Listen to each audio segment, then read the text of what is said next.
Hello friends, welcome to all and welcome to only IAS Hindi. सभी दोस्तों का बहुत बहुत स्वागत है। आज के इस सेशन में हम बात करने वाले हैं राष्ट्रीय मानवाधिकार आयोग की। देखो, जब आप देखेंगे कि करंट अफेयर में एक न्यूज़ बड़ी चर्चा में रही कि विश्व स्तर पर जो सभी संगठनों को देखता है, विश्व के सभी मानवाधिकार आयोग और संगठनों को देखता है, उसके द्वारा भारत का जो नेशनल ह्यूमन राइट कमीशन है उसको बेसिकली एक तरह से अलग कर दिया गया।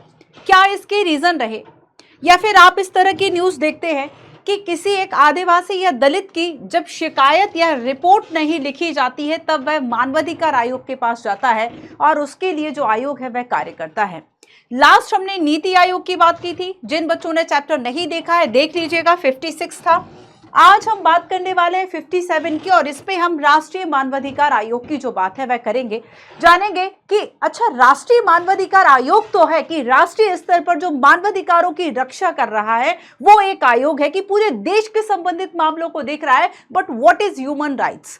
आखिर मानवाधिकार जो है वह क्या है, विश्व स्तर पर क्या संकल्पना है, करंट अफेयर में क्या चल रहा है, यूपीएससी ने कैसे प्रीलिम्स मेंस के क्वेश्चन पूछे, इन सभी मुद्दों पर हम बात करेंगे। ये आपके लिए है Telegram channel @Manju PW UPSC वाला, इसको ज्वाइन कर लीजिए। जिन बच्चों ने नहीं किया है या इसको स्कैन करके ज्वाइन कर सकते हैं या सर्च कर लो, ठीक है, जैसे भी आपको इजी लगे। सो ये इस पे आपको टेलीग्राम चैनल पर आपको क्लासेस का PDF, नोट्स, इंफॉर्मेशंस, बाकी भी आपको करंट अफेयर एंड उड़ान के जो सॉफ्ट कॉपीज हैं वह मिल जाते हैं। तो आज की क्लास में हम बात करेंगे कस्टोडियल डेथ की, क्योंकि ये मामला इससे जुड़ा हुआ है।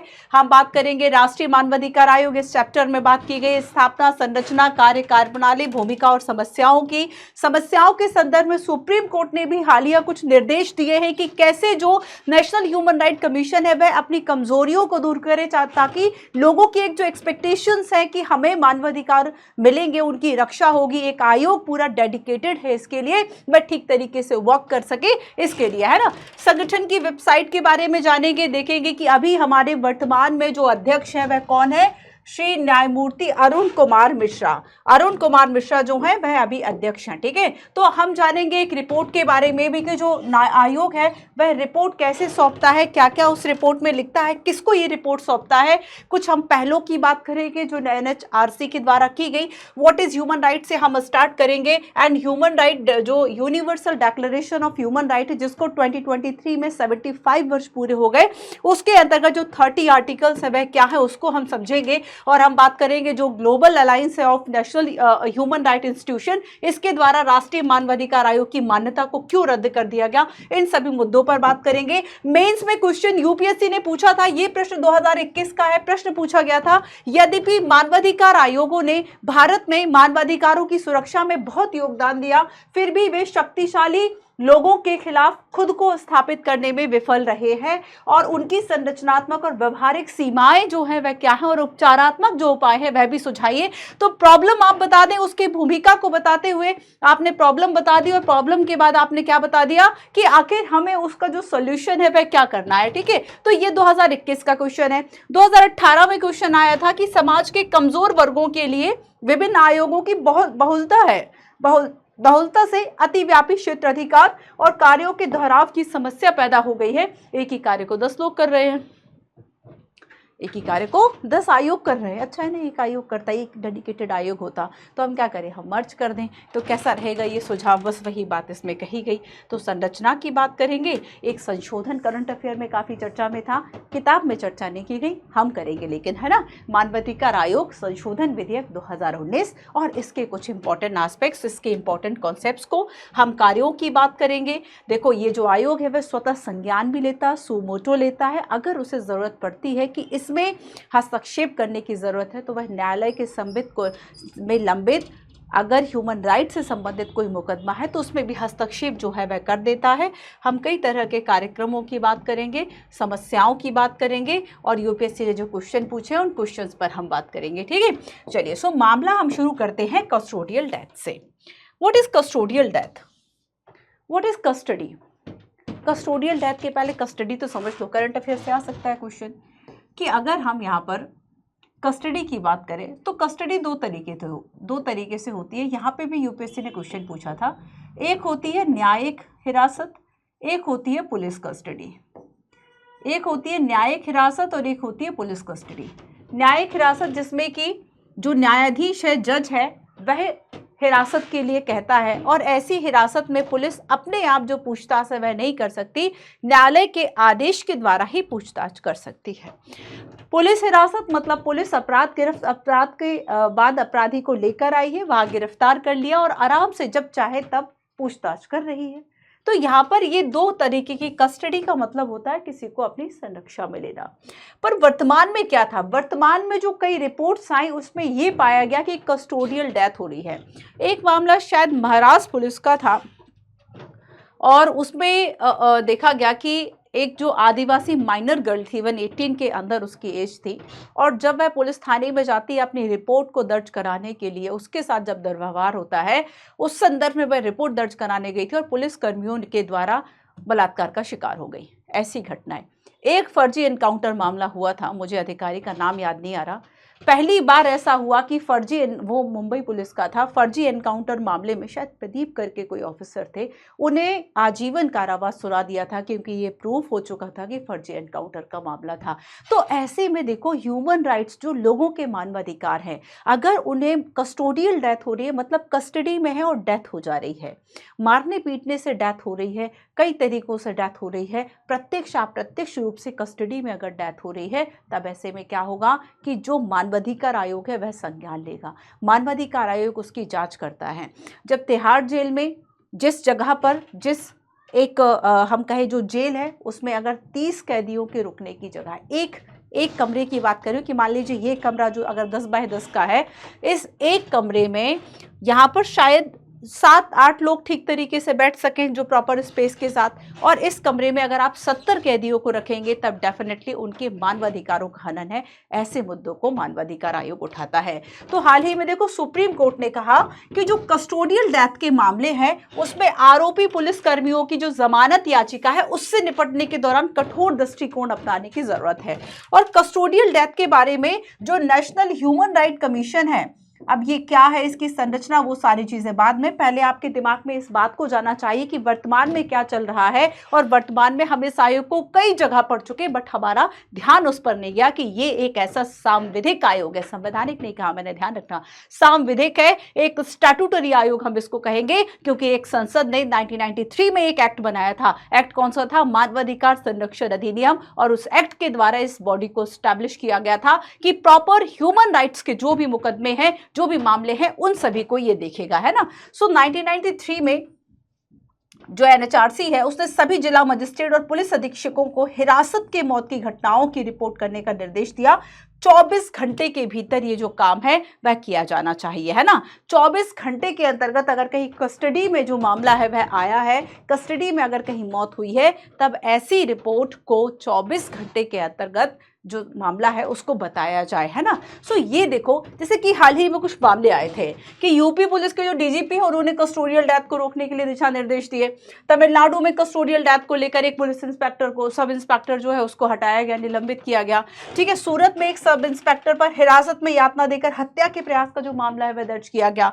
ठीक है, 2017 से लेकर 22 तक अगर हम देखें तो सबसे ज्यादा अगर मामले कहीं दर्ज हुए ना कस्टोडियल डेथ को लेकर, गुजरात में, और उसके बाद फिर महाराष्ट्र, फिर यूपी, फिर तमिलनाडु और फिर बिहार। तो ये ऐसे 5 स्टेट हैं, गुजरात, महाराष्ट्र, यूपी, तमिलनाडु और बिहार, जहां पर सबसे ज्यादा कस्टडी में जो डेथ्स है वह होती हैं। इन सभी को रोकने के लिए नेशनल ह्यूमन राइट कमीशन जो है वह संज्ञान लेता है और जो कैदी हैं बेसिकली उनकी स्थितियों की जांच करने का जो अधिकार है वह नेशनल ह्यूमन राइट कमीशन के पास है। ठीक है, तो कस्टोडियल डेथ एक ऐसा मुद्दा है जहां से प्रश्न आ सकता है कि हाल ही में कस्टोडियल डेथ की घटनाएं बहुत चर्चा में रही। इस संदर्भ में सुप्रीम कोर्ट के ये निर्णय रहे और इस संदर्भ में जो एनएचआरसी है, राष्ट्रीय मानवाधिकार आयोग, नेशनल ह्यूमन राइट कमीशन है, उसका क्या कॉन्सेप्ट है, उसकी क्या भूमिका है, वो बताएं आप। ठीक है, चलिए सो अब हम शुरू करते हैं और हमें इस चैप्टर में जानना है कि इसकी स्थापना कैसे होती है, इसकी संरचना क्या है, ये क्या क्या कार्य करता है। कार्य तो मैंने एक आपको बता दिया, इसकी कार्य प्रणाली क्या है,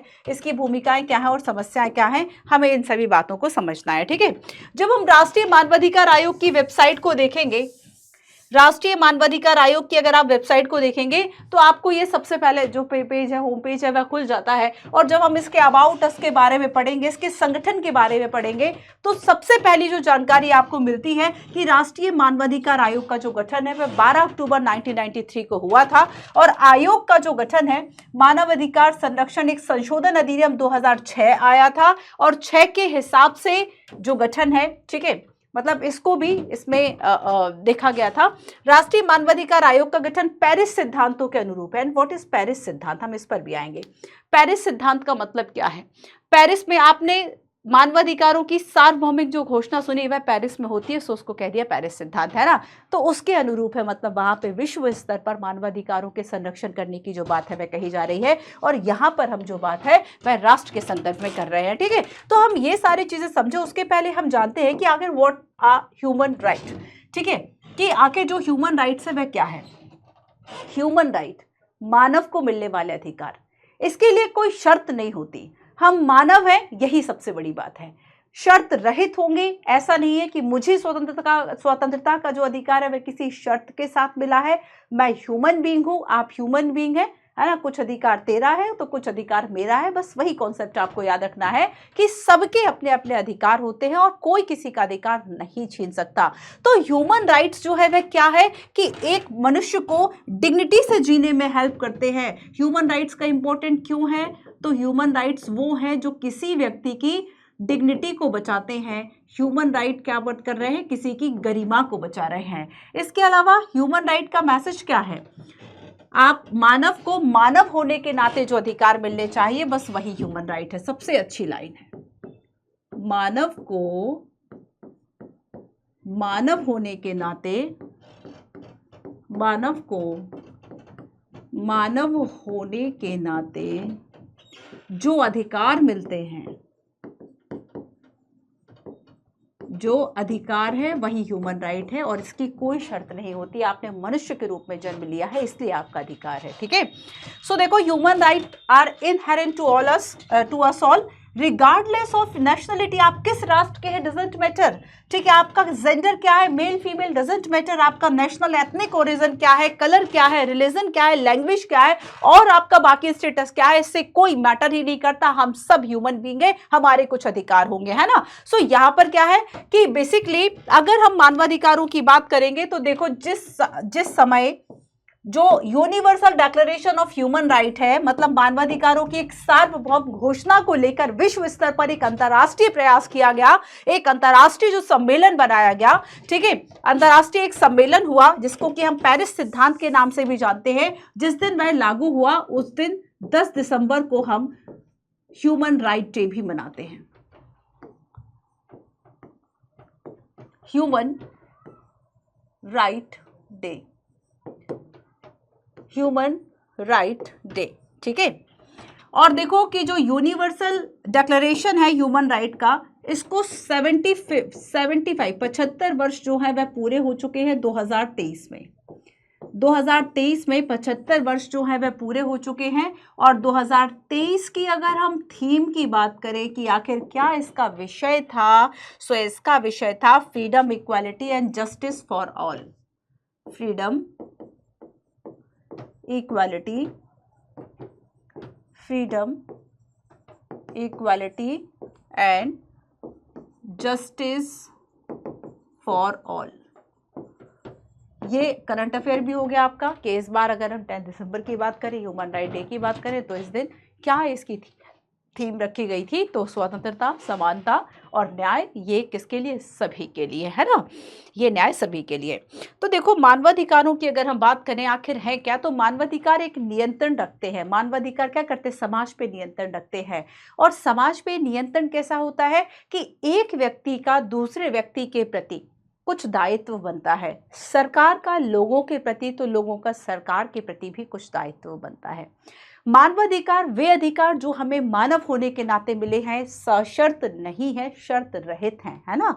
साथ ही मनुष्य अगर समाज में एक दूसरे के साथ रहना चाहता है, सद्भावनापूर्ण रहना चाहता है, तो उसके लिए ह्यूमन राइट्स बहुत ज़रूरी है। क्योंकि अगर एक इस बात को समझो कि अगर किसी व्यक्ति का राइट टू प्राइवेसी है, दूसरा कह रहा है कि उसको राइट टू एक्सप्रेशन है ना, और अगर उसकी प्राइवेसी को वह लीक कर रहा है एक्सप्रेशन के जरिए, और अगर वह सूचना ऐसी है कि उसकी डिग्निटी प्रभावित हो रही है, पहले व्यक्ति की डिग्निटी प्रभावित हो रही है, तो ऐसे में दोनों के अधिकार की जो रक्षा है वह होनी चाहिए। एक के अधिकार की रक्षा हो तो दूसरे पर कुछ लिमिट्स लगाई जाए, तो ऐसे में सरकार कुछ चीज़ों को लागू करती है, कुछ कदम उठाती है, तो कहीं कहीं सरकार खुद को भी सीमित करती है।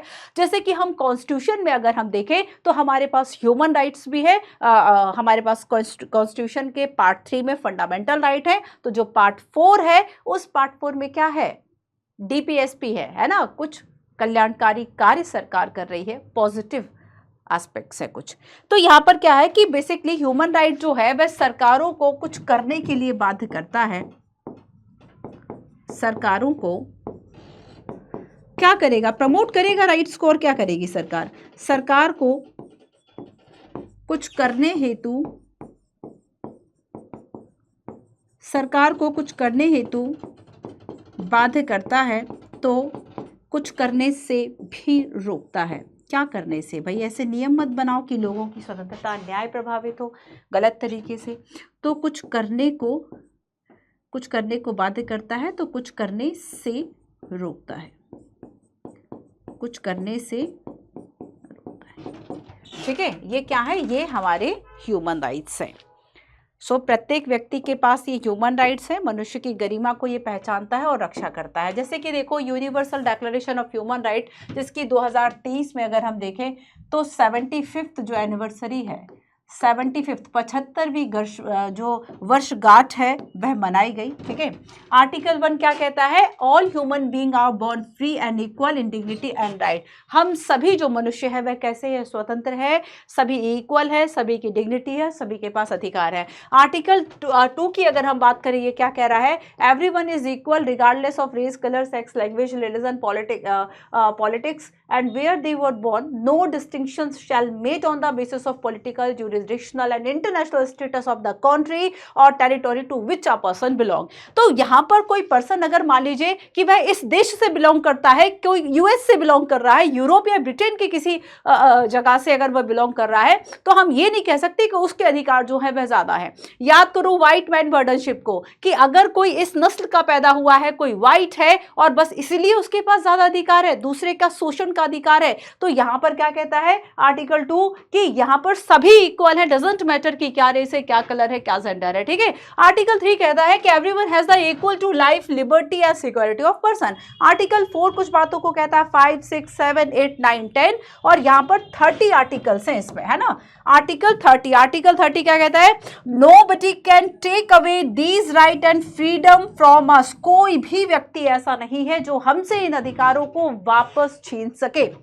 नेचुरल राइट्स का एक, मैं आपको एक प्राकृतिक सिद्धांत बताती हूं राइट्स का।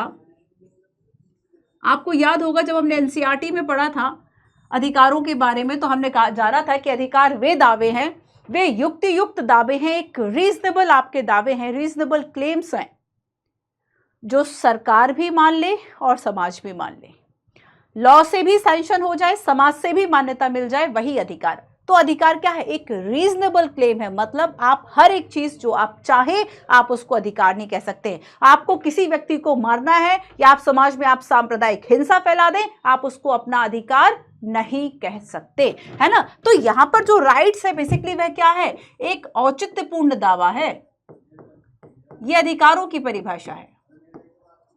औचित्यपूर्ण दावा है, एक रीजनेबल क्लेम है, ठीक है, और जो समाज भी मान ले और सरकार भी मान ले, समाज भी मान रही है और कानून भी मान रहा है, वही आपका अधिकार है। और वही जब हमने मानवाधिकारों की बात की थी कि मानव होने के नाते हमें अधिकार मिले हैं, और इसका प्राकृतिक सिद्धांत ये कहता है अधिकारों का कि चूंकि प्रकृति ने हमें दिए हैं, हमें ईश्वर ने एक दिया है, हम ईश्वर ने बनाया हुआ है, तो ईश्वर ने सबको बनाया, तो सब सेम है, कोई ऊंचा नीचा नहीं है। सो इसका प्राकृतिक सिद्धांत क्या कहता है कि हमें ईश्वर ने बनाया है। तो अगर हमें ईश्वर ने ये बातें, ईश्वर ने अधिकार दिया है, ईश्वर ने मानव बनाया तो सबको समान बनाया। तो अगर भगवान से बड़ा आप कोई नहीं हो सकता, है ना। तो जो भी ईश्वर है, जो भी प्रकृति है, अगर उसने आपको ये अधिकार दिए हैं तो कोई राजा, कोई प्रजा, कोई भी आपसे इन अधिकारों को नहीं छीन सकता। यही बात आर्टिकल 30 में यहाँ पर कही गई है। ठीक है, क्लियर है।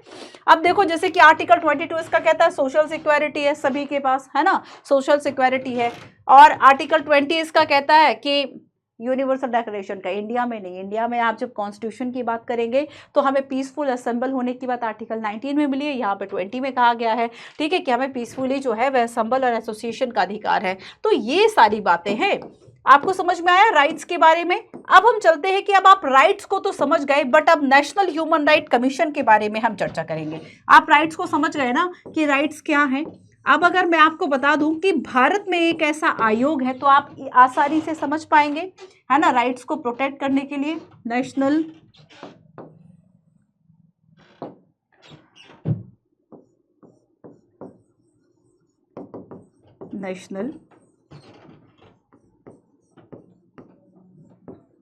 Human right commission, national human right commission, national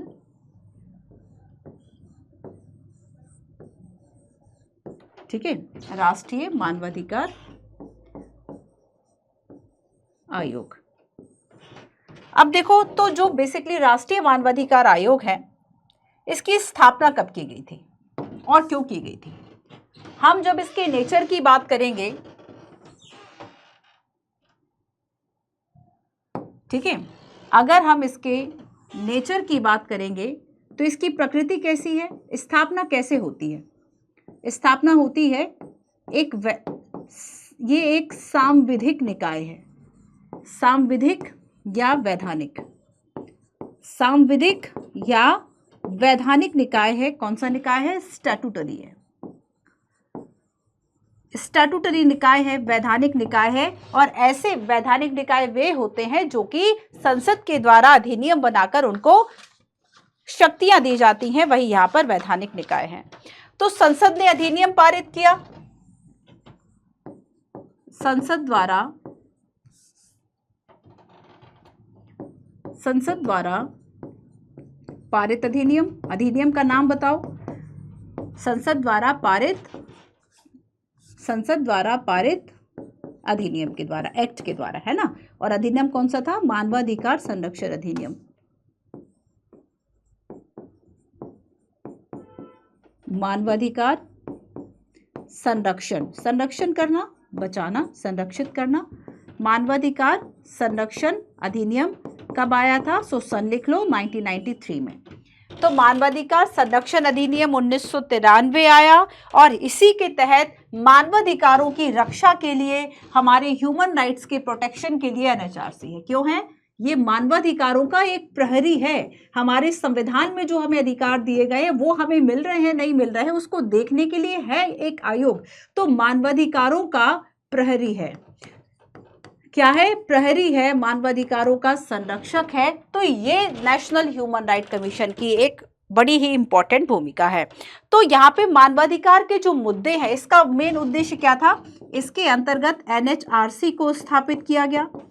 ठीक है, ये राष्ट्र के लिए था। और हम देखेंगे, कल हम राज्यों की बात करेंगे कि राज्यों में भी हैं, सो हम स्टेट ह्यूमन राइट कमीशंस की भी बात करेंगे। इस तरीके से जो स्थापना है वह की गई। ठीक है, तो आगे देखो, नेक्स्ट इसमें हम देखेंगे कि इसका उद्देश्य जो है आखिर वह क्या है। ऑब्जेक्ट यहाँ लिख लेते हैं। ऑब्जेक्ट क्या है कि ह्यूमन राइट से संबंधित जो मुद्दे हैं, ह्यूमन राइट से संबंधित जो मुद्दे हैं, मुद्दे या शिकायतों को देखना, जांचना, है ना, शिकायतों को जांचना, ये होगा। और इसके लिए ऐसी जो संस्थाएं हैं, जैसे कि सरकार है, न्यायपालिका है, संस्थाओं को मजबूत करना, संस्थाओं को मजबूत करना कि वह लोगों के जो ह्यूमन राइट्स हैं उसके लिए सजग रहें, है ना। तो सरकार का ध्यान मानवाधिकारों की प्रतिबद्धता पर हो।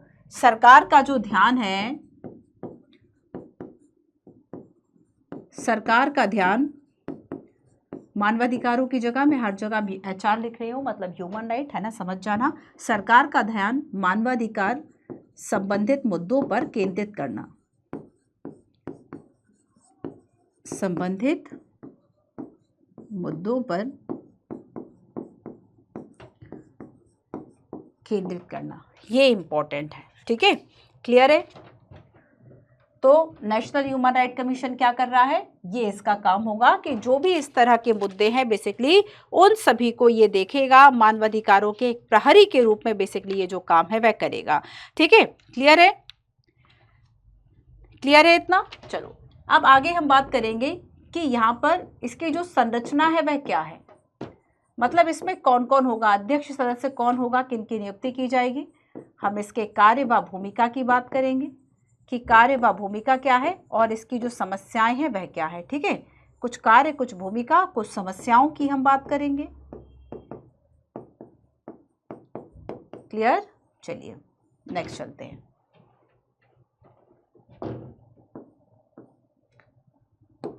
अब देखो, तो हमने क्या देखा कि अक्टूबर 1991 में पेरिस में मानवाधिकार संरक्षण और संवर्धन के लिए राष्ट्रीय संस्थानों पर आयोजित पहली अंतर्राष्ट्रीय कार्यशाला थी, पहली अंतर्राष्ट्रीय जो कार्यशाला थी, है ना, उसको आयोजित किया गया था। और 20 दिसंबर 1993 में संयुक्त राष्ट्र महासभा के द्वारा एक संकल्प के रूप में इसको पारित किया गया था। तो मानवाधिकारों के संरक्षण के लिए बेसिकली एक समर्पित आयोग है भारत का ये, ठीक है। सो न्यायमूर्ति अरुण कुमार मिश्रा, इनको आपको याद रखना है कि अभी वर्तमान में अध्यक्ष कौन है, संरचना की अभी हम बात करेंगे कि कौन कौन इसमें होगा।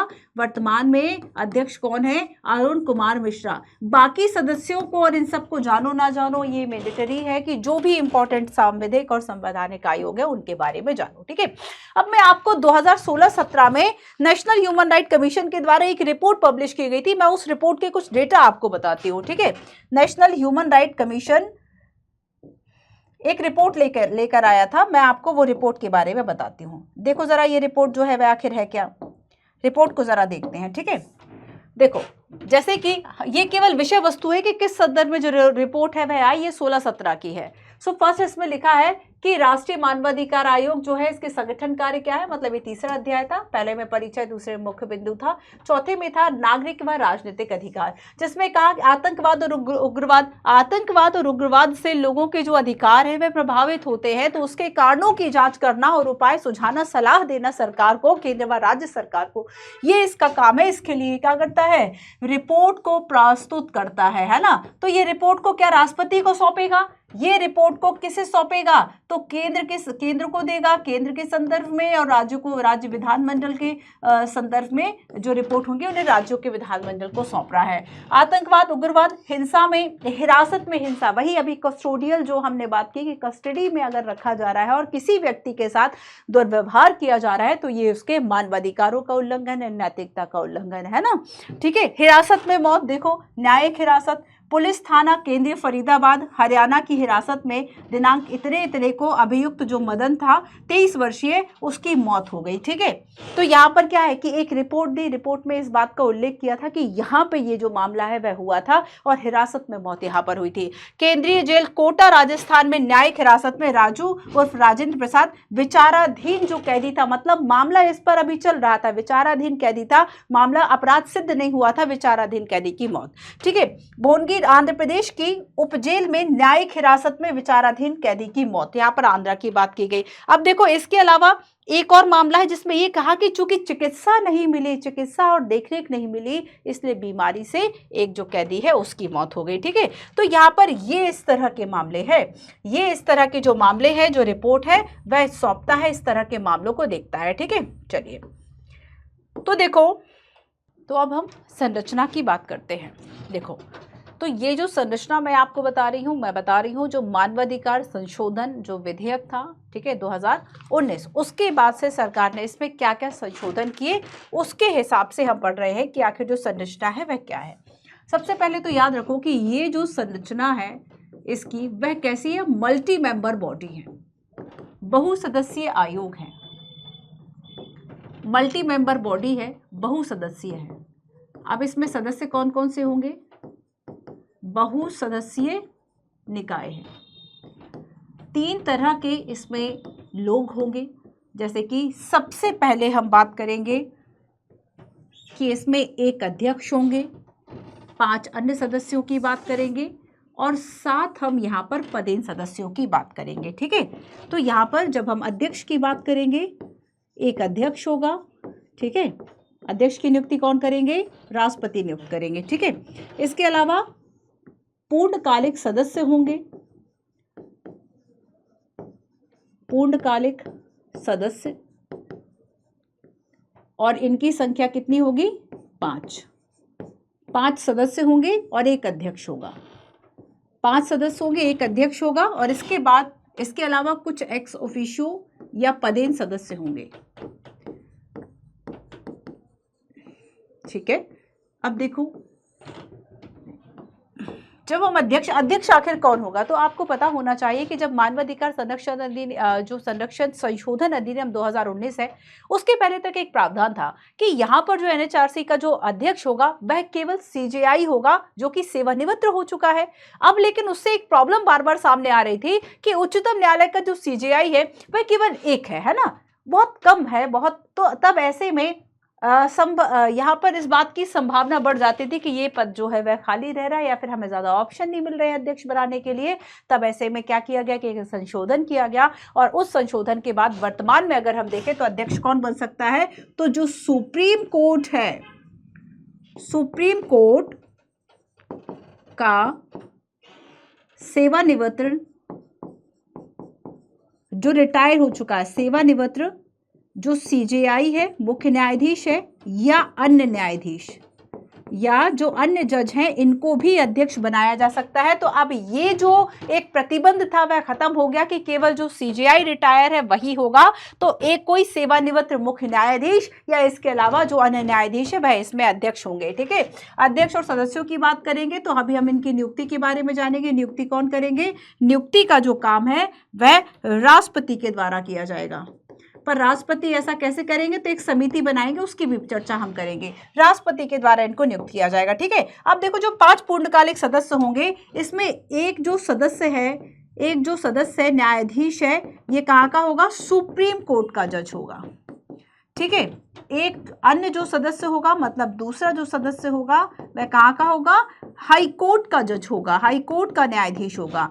और 3 जो अन्य होंगे, 3 अन्य सदस्य, ये ऐसे लोग होंगे जिन्हें की ह्यूमन राइट्स की जानकारी होगी, ह्यूमन राइट्स में कार्य करने का एक अनुभव होगा, है ना। तो इस तरीके से 5 सदस्य होंगे। और एक बात को जरा स्टार दे के लिख लो कि इसमें एक महिला सदस्य का होना अनिवार्य है, एक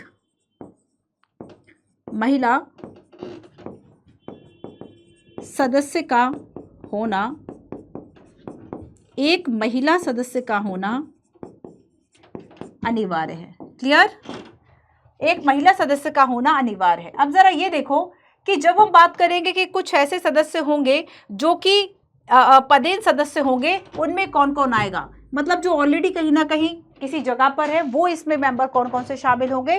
तो सबसे पहले तो देखो कि इन पूर्णकालिक सदस्यों के अलावा 7 ऐसे सदस्य होंगे जो कि पदेन सदस्य होंगे, जैसे कि राष्ट्रीय अल्पसंख्यक आयोग है। अब इस बात को समझना, अल्पसंख्यक आयोग का जो अध्यक्ष है वह भी इसका मेंबर होगा, पदेन सदस्य होगा। उसके पीछे रीजन ये है कि अगर अल्पसंख्यकों से संबंधित कोई मुद्दा आ रहा है तो डेफिनेटली उन मुद्दों को अल्पसंख्यक आयोग भी देख रहा है, लेकिन उस आयोग के अलावा जो राष्ट्रीय मानवाधिकार संरक्षण आयोग है, यह भी उस संदर्भ में जो कार्य है वह कर रहा है। जो राष्ट्रीय मानवाधिकार आयोग है वह भी इस संदर्भ में जो कार्य और जो पूरी एक प्रक्रिया है उस चीज को कर रहा है। तो ऐसे में चाहे अल्पसंख्यक की बात हो, चाहे महिलाओं की बात हो, चाहे बच्चों की बात हो, SC ST की बात हो, पिछड़ा वर्ग की बात हो, ये सभी इसमें एक पदेन सदस्य के रूप में शामिल होंगे। तो कौन कौन शामिल होगा, राष्ट्रीय अल्पसंख्यक आयोग, राष्ट्रीय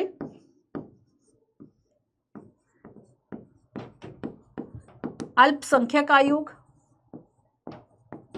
इसके अलावा नेशनल कमीशन फॉर SCs, दूसरा नेशनल कमीशन फॉर STs, तीसरा नेशनल कमीशन फॉर ओबीसी, पिछड़ा वर्ग आयोग, ठीक है। इसके अलावा महिला आयोग, बाल अधिकार आयोग, बाल अधिकार आयोग, ठीक है। और जो विकलांगों के लिए आयुक्त है, विकलांगों हेतु जो आयुक्त है ये भी इसमें शामिल होंगे, ठीक है। तो यहाँ पर 1 3 और 1 4 5 6 7, तो यहाँ पर टोटल 7 जो सदस्य है वह पदेन सदस्य होंगे। क्लियर। अब हम बात करते हैं कि इन सदस्यों की जो नियुक्ति है वह कौन करेगा, और नियुक्ति को हम एक क्वेश्चन के माध्यम से करते हैं। नियुक्ति कौन करेगा, तो हम यहाँ पर एक प्रश्न देखते हैं, ठीक है। प्रश्न के माध्यम से हम उसको कर लेंगे। क्वेश्चन है, एनएचआरसी के अध्यक्ष और सदस्यों की नियुक्ति भारत के राष्ट्रपति के द्वारा एक समिति की सिफारिश पर की जाएगी। ये तो हमने जान लिया कि ठीक है, जो राष्ट्रपति हैं वह कर रहे हैं, लेकिन राष्ट्रपति कैसे कर रहे हैं, एक समिति के द्वारा कर रहे हैं, ठीक है। और इस समिति का जो अध्यक्ष है वह कौन होगा, इस समिति का जो अध्यक्ष है वह पीएम होंगे, ठीक है। लेकिन अब देखो पीएम के अलावा कौन होगा, तो पीएम के अलावा दोनों विपक्ष के नेता विपक्ष, चाहे राज्यसभा हो चाहे लोकसभा हो, है ना। तो यहाँ पर 3 लोग हो गए। अब इसके अलावा हम देखेंगे कि लोकसभा का अध्यक्ष भी होगा, लोकसभा का जो अध्यक्ष है वह भी होंगे, और इसके अलावा राज्यसभा का सभापति या उपसभापति, है ना।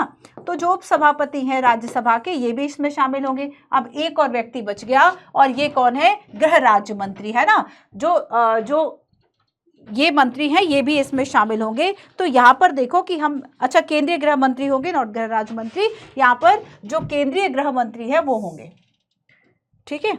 चलिए, चूंकि क्वेश्चन मैंने ऐसा बनाया है, वरना मैं इसको 1 2 4 5 6 भी करा देती, क्वेश्चन मैंने उस हिसाब से बनाया है, इसलिए मैं इसको चेंज कर देती हूँ, ठीक है। जो केंद्रीय गृह मंत्री हैं, जो होम मिनिस्टर हैं, ये भी इसमें शामिल होंगे। सो प्रधानमंत्री, लोकसभा अध्यक्ष, केंद्रीय गृह मंत्री, विपक्ष के दोनों नेता और उपसभापति, ये सभी इसमें शामिल होंगे। आंसर क्या होगा, ऑप्शन नंबर डी। तो नियुक्ति तो राष्ट्रपति कर रहे हैं, लेकिन राष्ट्रपति एक समिति के माध्यम से कर रहे हैं। अध्यक्ष तो यहाँ पर पीएम है, लेकिन इसके अलावा इसमें पीएम के अलावा और भी इसमें 5 मेंबर्स हैं, जिनके साथ मिलकर ये जो काम है वह हो रहा है, ये जो नियुक्ति है वह हो रही है। क्लियर है। चलिए आगे हम चलेंगे, मानवाधिकार संशोधन विधेयक की हम बात करते हैं। देखो, ये जो संशोधन विधेयक 2019 में आया था, इसके कुछ हम प्रावधान देखते हैं कि आखिर इसमें क्या क्या जो चेंजेस है वह किए गए। तो सबसे बड़ा तो इसमें चेंज है, देखो कुछ प्रॉब्लम्स ना हमें एनएचआरसी में दिखाई दे रही हैं। नेशनल ह्यूमन राइट कमीशन की कुछ प्रॉब्लम्स थी, कुछ समस्याएं थी, और इन प्रॉब्लम्स में सुधार के लिए ये जो विधेयक है वह आया था, और इसने सुधार के लिए कुछ पॉइंट्स बताए। जैसे कि पहला पॉइंट इसमें यह कहा कि अध्यक्ष के लिए अगर आप केवल सीजेआई को रख रहे हैं सो आपके पास कम ऑप्शंस है, सो अब ऐसा करो कि अध्यक्ष को सीजेआई प्लस अन्य जज तक आप विस्तारित कर दो, आपके पास ऑप्शंस जो है वह ज्यादा रहेंगे, ठीक है। दूसरी बात इसमें यह कही कि पहले जो कार्यकाल होता था अध्यक्ष व सदस्यों का वह 5 वर्ष का होता था। पहले जो कार्यकाल होता था वह कितना होता था, 5 वर्ष का होता था। अब 5 वर्ष से घटाकर 3 वर्ष कर दिया, 5 वर्ष से घटाकर 3 वर्ष कर दिया। कार्यकाल कितना कर दिया, 3 वर्ष का जो कार्यकाल है वह कर दिया, ठीक है। एंड इसके अलावा एक और इम्पॉर्टेंट पॉइंट है इसमें कि देखो पहले क्या होता था कि पहले 2 सदस्य होते थे जिन्हें मानवाधिकार का ज्ञान हो, लेकिन अब ऐसे 3 सदस्यों की बात कर दी गई कि एनएचआरसी की जो संरचना है, एनएचआरसी की जो संरचना है, इसमें जो 3 सदस्य हमने देखे थे ना, 3 सदस्य जिन्हें की मानवाधिकारों का अनुभव, वो पहले 2 सदस्य थे। तो एनएचआरसी की संरचना में 2 से बढ़ाकर जो अनुभवी सदस्य हैं संख्या 3 कर दी गई। कितनी कर दी गई, 3 कर दी गई। और इसमें इस बात को भी शामिल किया गया कि एक कम से कम महिला होगी, एक कम से कम महिला होगी, इस बात की अनिवार्यता भी रख दी। तो ये कुछ ऐसे इंपॉर्टेंट पॉइंट्स थे, ठीक है, इंपॉर्टेंट पॉइंट्स थे जिनके लिए अच्छा, एक बात और देखो कि जब हम इनकी कार्यकाल की बात करेंगे कि इनका जो कार्यकाल है वह आखिर कितना होगा, तो यहाँ तक हम संरचना की बात कर रहे हैं, लेकिन जब हम कार्यकाल की बात करेंगे तो देखो आप वर्तमान में कितना है, 3 वर्ष या 70 वर्ष की आयु। अब इनका जो कार्यकाल है वह कितना है वर्तमान में, 3 वर्ष या 70 वर्ष की आयु। अध्यक्ष व सदस्यों का कार्यकाल पहले 5 हुआ करता था, 2019 में कम कर दिया गया। सो अब 3 वर्ष या 70 वर्ष, 70 वर्ष क्या, 70 वर्ष या 70 वर्ष की आयु है ना, पूरा लिखना, 3 वर्ष या 70 वर्ष की आयु, दोनों में से जो भी पहले हो जाए वह अध्यक्ष और जो ये सदस्य हैं उन सभी की क्या होगी, एक लिमिट होगी, ठीक है, ये कार्यकाल। अब अगर हम बात करेंगे कि इनको हटाया कैसे जाएगा, तो जो नियुक्त कर रहे हैं वही हटाएंगे। नियुक्त राष्ट्रपति कर रहे हैं, राष्ट्रपति के द्वारा ही इनको हटाया जाएगा, लेकिन उसके हटाने के बेसिकली कुछ आधार होंगे, ठीक है। हटाने के क्या होंगे, कुछ आधारों की बात जो है वह यहाँ पर की गई है। देखो जैसे कि हाल ही में क्या था कि जो एनएचआरसी के जो अध्यक्ष थे उनके द्वारा एनएचआरसी द्वारा पीड़ितों को कानूनी सहायता तक पहुंच पर एक खुली चर्चा की गई। तो ये इस तरीके के जो काम है वह करता रहता है कि देखा कि लोगों को अवेयर करने का जो काम है वह किया जाता है। तो ऐसे में अगर हम देखें कि आखिर ये जो काम है वह क्या कर रहा है, एनएचआरसी के जो कार्य है बेसिकली यह क्या है, कुछ हम कार्यों की बात करते हैं, ठीक है। तो देखो जैसे कि अगर हम बात करें कि सबसे पहला कार्य तो क्या होगा, अब चूंकि ह्यूमन राइट्स के लिए बना हुआ है तो ह्यूमन राइट्स के उल्लंघन के मामलों की जांच करेगा, नहीं करेगा, ह्यूमन राइट्स के उल्लंघन के मामलों की जांच, ह्यूमन राइट्स के उल्लंघन के मामलों की जांच करना, ठीक है, ये इसका काम होगा कि ह्यूमन राइट से संबंधित अगर कोई ऐसे मामले आते हैं कि लग रहा है कि लोगों के अधिकार छीने जा रहे हैं और उनको जो संवैधानिक या वैधानिक अधिकार दिए गए हैं उनको लागू नहीं किया जा रहा है, तब उस संदर्भ में कार्य करेगा। दूसरा कार्य ये है कि मान लो ऐसा कोई मामला है जो कि न्यायालय के समक्ष लंबित है बट मुद्दा जो है वह ह्यूमन राइट से संबंधित है, तो ऐसे मामलों में भी हस्तक्षेप करने का पूरा अधिकार है। सो न्यायालयों के समक्ष लंबित मामले, न्यायालयों के समक्ष लंबित मामलों में हस्तक्षेप, ठीक है। अब यहाँ पर ऐसा नहीं हो सकता कि न्यायालय जो है वह ये कह दे कि नहीं आप नहीं कर सकते, तो इसको इस बात की अधिकारिता जो है वह ऑलरेडी दी गई है कि अगर कोई ऐसा मामला है तो उसकी कार्यवाही अगर चल रही है तो उसमें ह्यूमन राइट कमीशन आगे आए, ठीक है। इसके अलावा देखो कि जो जेल है और बंदी गृह हैं उन सभी में जाकर कैदियों की स्थिति की समीक्षा और सुधार की बात करना, जेल में कैदियों की स्थिति की समीक्षा, कैदियों की स्थिति की समीक्षा करना, ठीक है, जांच करना व सुधार की सिफारिशें करना,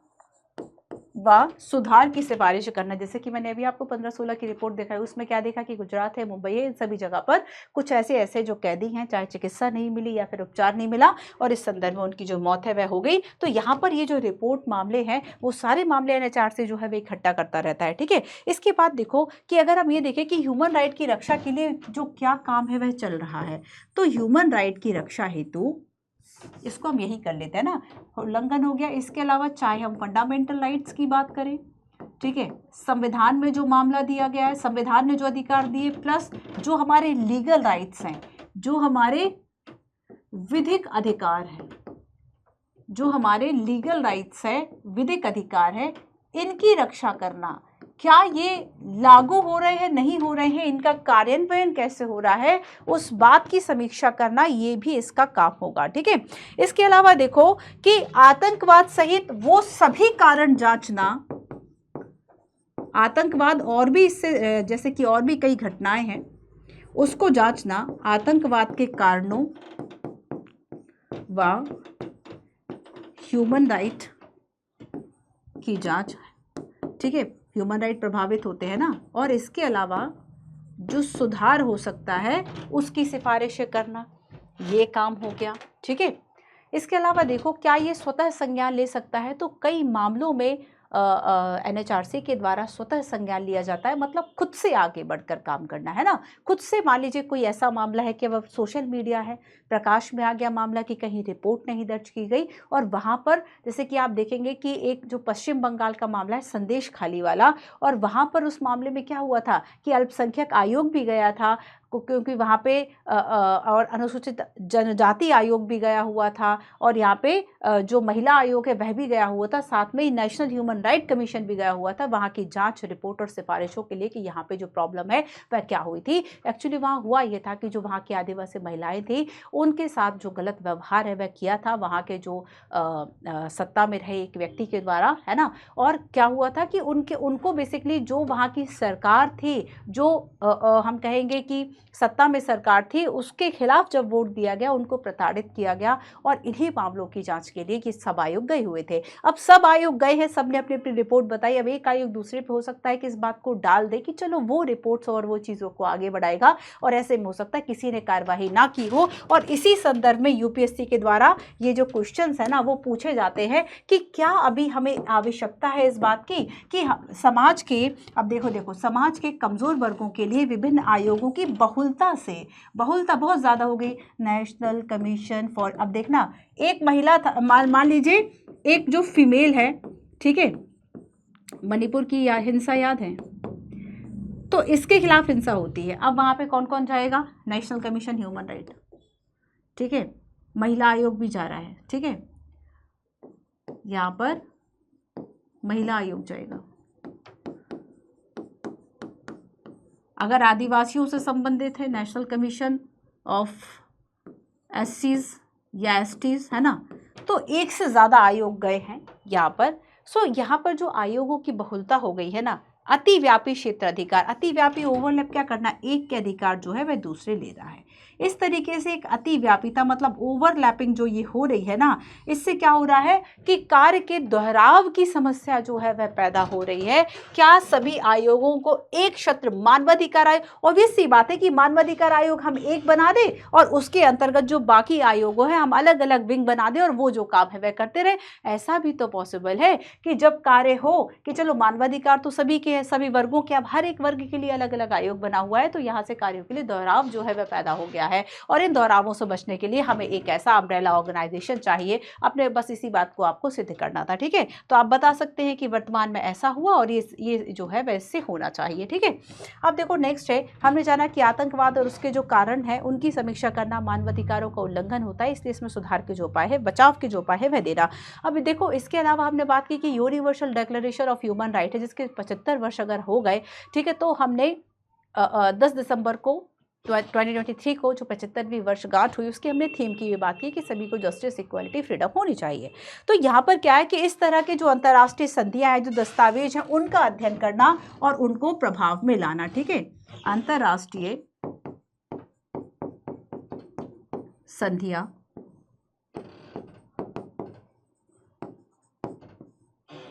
दस्तावेज को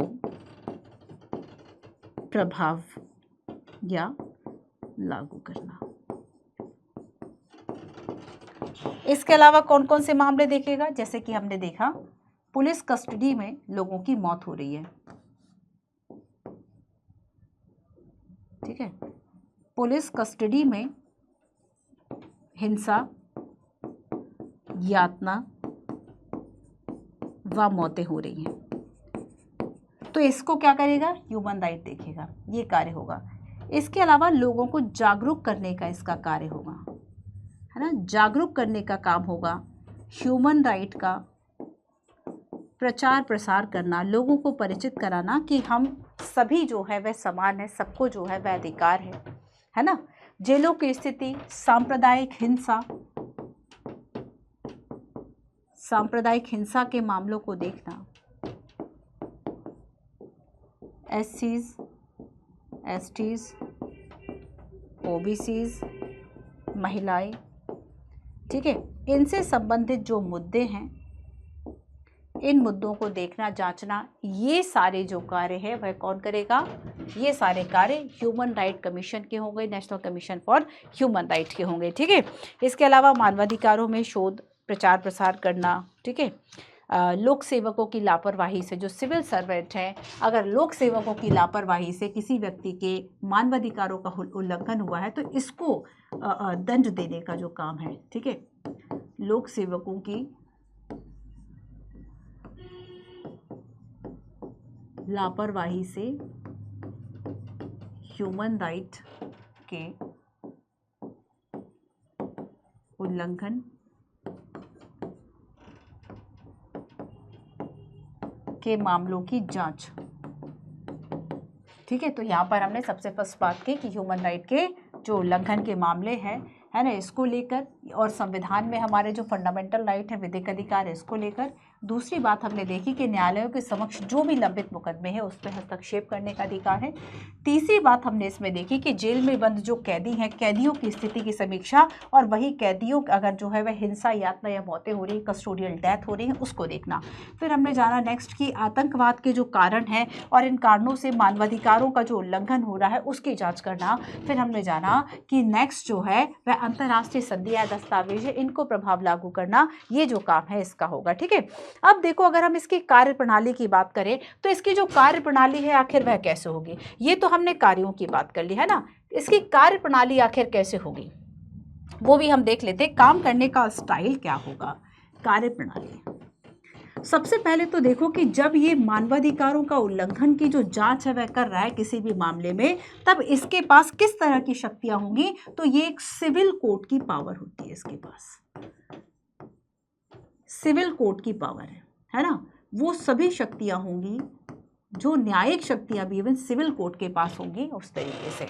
इसके अलावा ह्यूमन राइट्स के जो केसेस हैं, ह्यूमन राइट्स के मुद्दों की जांच करने के लिए इसकी अपनी टीम है ना, अपनी क्या है, अपनी पूरी टीम है या दल है, अपनी टीम है या दल है। यहाँ पे ये नियुक्ति, भर्ती, ये सब कर सकता है। इसके अलावा देखो कि बेसिकली आयोग के पास, मतलब आयोग एक जगह है ना जहाँ से अपनी गतिविधियों को संचालित कर सकता है, ऑफिस है, तो पूरा एक आयोग है इसके पास, है ना। तो यहाँ पर क्या है कि बेसिकली भारत, इसका अपना कार्यालय जो है वह मुख्य कार्यालय कहाँ पर है, आयोग का मुख्य कार्यालय तो दिल्ली में है। इसके अलावा ये अपनी क्षेत्रीय कार्यालय भी खोल लेता है। आयोग का जो मुख्यालय है वह कहाँ पर है, मुख्य कार्यालय की हम बात करेंगे, ये दिल्ली में है, प्रधान कार्यालय, ये सारी चीज़ें हैं। इसके अलावा देखो ये अपनी जो कार्य प्रणाली बना रहा है उसके लिए नियम बना सकता है कि ये हम कैसे करेंगे, है ना। तो नियम बना सकता है, उसकी कार्य प्रणाली क्या होगी उस संदर्भ में ये क्या कर सकता है, नियम बना सकता है। और केंद्र और राज्य सरकारों से रिपोर्ट भी मांग सकता है किसी संदर्भ में, केंद्र व राज्यों से रिपोर्ट मांग सकता है किसी ह्यूमन राइट उल्लंघन के मामले में, है ना। शिकायतों की जांच के लिए इसकी अपनी टीम होती है, और ना केवल अपनी टीम बल्कि जो केंद्र और राज्य की अन्य एजेंसियां होती हैं, अन्य एजेंसियों से भी मदद मांग सकता है, और अन्य एजेंसियों को मदद करना होगा, है ना। अन्य एजेंसियों से भी जो मदद है वह मांग सकता है, ठीक है। अच्छा देखो, अब इसकी एक लिमिट मैं आपको बताती हूँ, इसकी अपनी एक सीमा है। व्हाट सीमा, कहाँ इसका अधिकार नहीं चलेगा। तो मान लो कोई मामला जो है, मामला अगर 1 वर्ष से ज्यादा पुराना हो, मामला अगर 1 वर्ष से ज्यादा पुराना हो, तब नेशनल ह्यूमन राइट कमीशन जांच नहीं कर सकता। ये इसकी क्या हो गई, लिमिटेशंस हो गई, है ना। ये इसकी लिमिटेशंस हो गई कि 1 वर्ष से पुराना अगर मामला है तब एनएचआरसी जो है वह इसके लिए अधिकृत नहीं है, ठीक है, क्लियर। अब देखो कि बेसिकली ये और क्या कर सकता है, तो किसी व्यक्ति को क्षतिपूर्ति की सिफारिश कर सकता है। ध्यान रखना, मैं सिफारिश की बात कर रही, मैं ये नहीं कह रही कि सीधे क्षतिपूर्ति कर देगा। तो किसी व्यक्ति को क्षतिपूर्ति की सिफारिश करना, क्षतिपूर्ति की सिफारिश करना कि सरकार कंपनसेशन दे दे।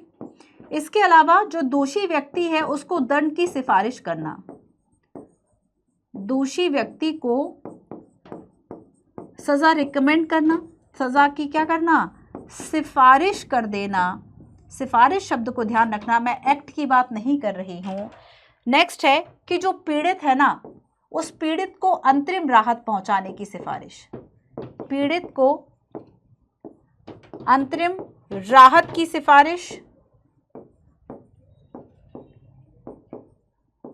और आवश्यक निर्देश आदेश या रिट के लिए सुप्रीम हाई कोर्ट में ये जा सकता है ना, सुप्रीम कोर्ट में रिट, सुप्रीम कोर्ट और हाई कोर्ट, किसी तरह का जो अगर मामला है उसको सुलझाना है तो डेफिनेटली जा सकता है। ये कुछ ऐसे कार्य हैं जो कि एनएचआरसी करता है। लेकिन आगे देखो, अब हम इसकी जब भूमिका की बात करेंगे तो हमने देखो कार्यों की बात कर ली, क्या क्या कार्य होंगे, हमने कार्य प्रणाली की भी बात कर ली, और अब हम आते हैं भूमिका की। सबसे पहली बात तो ये है कि देखो एक प्रश्न चिन्ह इस पे तब लग जाता है जब हम कह देते हैं सलाहकार सलाहकार सलाहकार, है ना। तो इसकी बेसिकली जो भूमिका है, अगर वह एडवाइजरी है, सरकार पर बाध्य नहीं है, केवल सलाहकारी भूमिका है, मतलब इसकी जो सिफारिशें हैं वह बाध्यकारी नहीं है ना। सलाहकारी भूमिका है, मतलब सरकार पर एनएचआरसी की सिफारिशें बाइंडिंग नहीं है, बाध्यकारी, बाध्यकारी शब्द को अंडरलाइन कर लो, डबल अंडरलाइन कर लो, बाध्यकारी नहीं है इसकी जो भूमिका है वह। तो अब इसके पास क्या क्या अधिकार नहीं है, तो दोषियों को दंड देने का कोई अधिकार नहीं है ना। क्या क्या अधिकार नहीं है इसके पास? दोषियों को दंड देने का अधिकार नहीं है,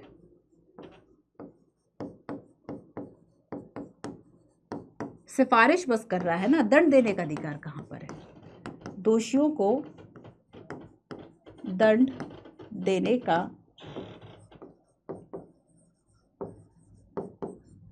सिफारिश कर ले कि किसी पीड़ित जो है उसको अंतरिम राहत मिल जाए, पर अगर ये सोचे कि किसी पीड़ित को ये आर्थिक सहायता या किसी तरह की सहायता दे दे, वो अधिकार भी इसको नहीं है। तो पीड़ित को आर्थिक सहायता,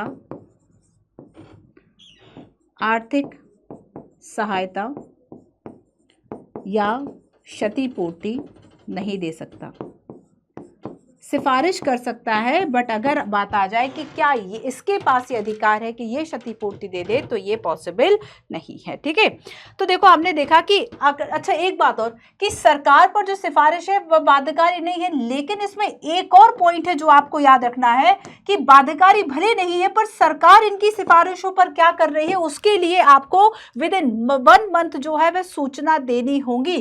तो इसकी सलाह पर एनएचआरसी की जो सलाह या सिफारिश है, कि सलाह या सिफारिश पर केंद्र सरकार ने क्या किया हुआ है, कि सिफारिश पर सरकार को की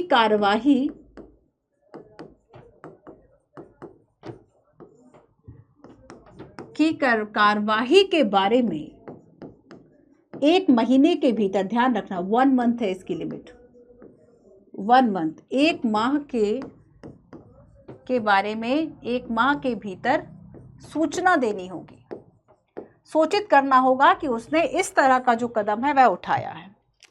एक बात और ध्यान रखो, आपको पता है कि ये तो हो गई बाकी रिपोर्ट्स के बारे में। अगर हम ये कहें कि जो सशस्त्र बल है ना,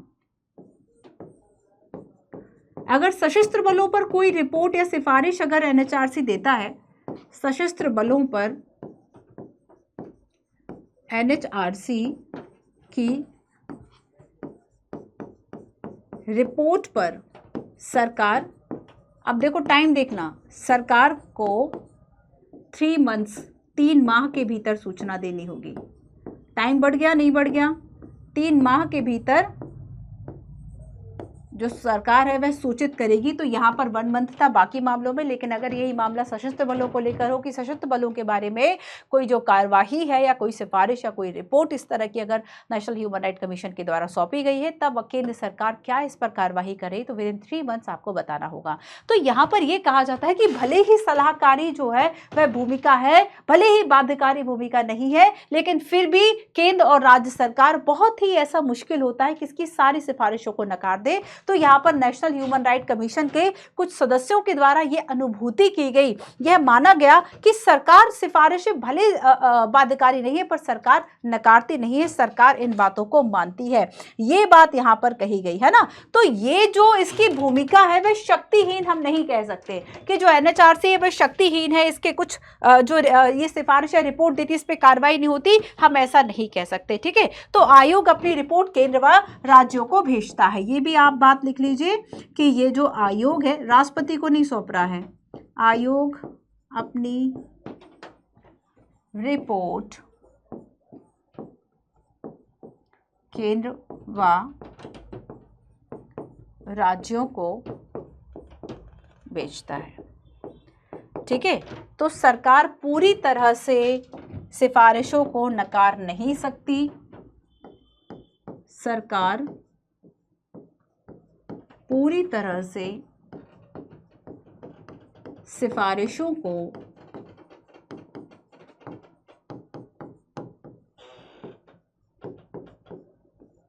नकार नहीं सकती। इसलिए यह आयोग एनएचआरसी शक्तिहीन नहीं है। ध्यान रखना इस बात को कि ये शक्तिहीन नहीं है। क्लियर है? तो ये इसकी हमने भूमिका की बात कर ली। तो कार्यप्रणाली की बात हो गई है ना, कार्यों की बात हो गई, मानवाधिकार 2019 का जो विधेयक 2-3 चीजें थी इंपॉर्टेंट उसकी बात हो गई। अब हम चलते हैं कि इसकी कुछ प्रॉब्लम्स हैं, इसकी कुछ समस्याएं हैं। समस्याएं कहाँ पर नहीं है भाई, समस्याएं हर जगह है, बट हमें क्या करना होता है, उन समस्याओं से जूझना होता है, उन समस्याओं में कुछ सुधार की बातें जो है वे करनी होती है। तो कुछ प्रशासनिक है, कुछ वित्तीय है, तो कुछ जनशक्ति की है। कुछ है प्रशासनिक बाधाएं, प्रशासनिक बाधाएं हैं। ठीक है, कुछ बाधाएं वित्तीय हैं,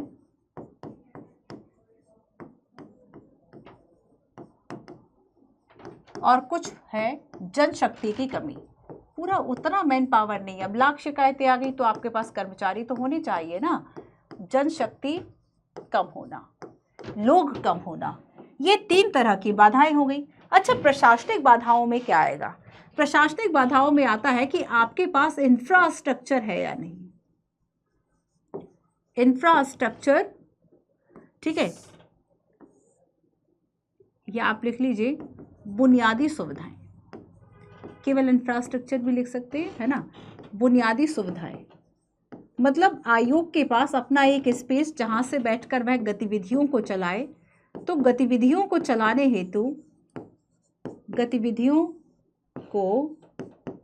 चलाने हेतु कार्यालय होना चाहिए।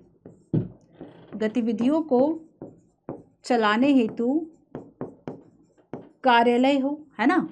और ये जो कार्यालय है इसको चलाने हेतु आपके पास व्यय की जो क्षमता है वह हो, बजट हो, है ना। व्यय की क्षमता हो, आपके पास बजट हो, पैसा हो, वित्त हो। अब लेकिन देखो, जब हम वित्तीय बाधा की बात करेंगे तो ज्यादातर यह जो आयोग है वह केंद्र के अनुदान पर निर्भर है। केंद्र के द्वारा आयोग को जो अनुदान या ग्रांट दिया जा रहा है, ठीक है, इस अनुदान पर निर्भर है। तो जब निर्भर है, इसके अपने अगर सोर्स नहीं है, तब ये क्या कर रहा है, वित्तीय स्वायत्तता के लिए प्रयास कर रहा है। ये एक बाधा है, दूर करनी चाहिए। वित्तीय स्वायत्तता दो, है ना। वित्तीय स्वायत्तता नहीं है तो वित्तीय स्वायत्तता के लिए प्रयास कर रहा है। अब देखो, जनशक्ति की अगर लाखों शिकायतें हैं तो आपको कर्मचारी हजारों में तो चाहिए, लाखों नहीं तो, है ना। तो लाखों शिकायतों को सुलझाने के लिए, लाखों शिकायतों हेतु आपको कर्मचारी चाहिए, ठीक है। और यहाँ पर जो कर्मचारियों की कमी है, इस कमी के कारण लोगों के विश्वास पर खरा नहीं उतर पाता है और इसलिए 2017 में सुप्रीम कोर्ट ने ये कहा था, 2017 में सुप्रीम कोर्ट ने कहा था कि जनशक्ति की जो कमी है वह नेशनल ह्यूमन राइट कमीशन जो है उसको कमजोर कर रहा है, और जब कमजोर कर रहा है तो ऐसे में जल्दी से जल्दी जो समाधान है वह करना चाहिए, ठीक है। तो ये यहाँ पर हमने बाधाओं की बात कर ली। अब लास्ट क्वेश्चन है, क्वेश्चन का आंसर आप कमेंट में देंगे। राष्ट्रीय मानव अधिकारों के आयोगों में शामिल नहीं है, क्या शामिल नहीं है? तो आप इन चारों में से, ऑप्शन में से, है ना, आंसर बताएंगे कि आखिर क्या इसका आंसर होगा। स्टार्टिंग से देखते हैं। हमने बात की राष्ट्रीय मानवाधिकार आयोग और शुरुआत से हमने कस्टोडियल डेथ को लेकर चर्चा की। कस्टोडियल डेथ के विनियमन के लिए हमने पढ़ा कि एनएचआरसी कहता है किसी तरह का मुद्दा हो, अगर कस्टोडियल डेथ का विदिन 24 आप बताएंगे। स्थापना, संरचना, कार्य, कार्यप्रणाली, भूमिका और समस्याओं की बात हो गई। नेशनल ह्यूमन राइट कमीशन का मेन ऑब्जेक्ट क्या है? मानवाधिकारों का प्रहरी है, एक विधिक संस्था है, वैधानिक है, स्टैट्यूटरी है इसका जो स्टेटस है, क्योंकि संसद ने 1993 में एक्ट बनाया। अरुण कुमार मिश्रा यहाँ पर अध्यक्ष है। वार्षिक रिपोर्ट्स की विषय वस्तुओं की हमने बात कर ली, है ना, कुछ पहलू की चर्चा यहाँ पर की गई है, आप उसको देख लीजिएगा। ह्यूमन राइट कमीशन जो है वह आखिर क्या है? अच्छा, ह्यूमन राइट्स क्या है? वर्ल्ड लेवल पर हमने देखा कि जो यूनिवर्सल डिक्लेरेशन है ह्यूमन राइट्स का, इसके बारे में जो कि 1948 10 दिसंबर 1948 को साइन हुआ था, और इसलिए हमने कहा कि 2023 में इसकी 75वीं वर्षगांठ मनाई गई, 75th एनिवर्सरी। इसमें 30 आर्टिकल्स है। अच्छा, एक बात और कि राष्ट्रीय मानवाधिकार आयोग की जो मान्यता है इसे किसने रद्द कर दिया? इसे रद्द कर दिया जो global alliance of national human right institution है, इसके द्वारा रद्द कर दिया।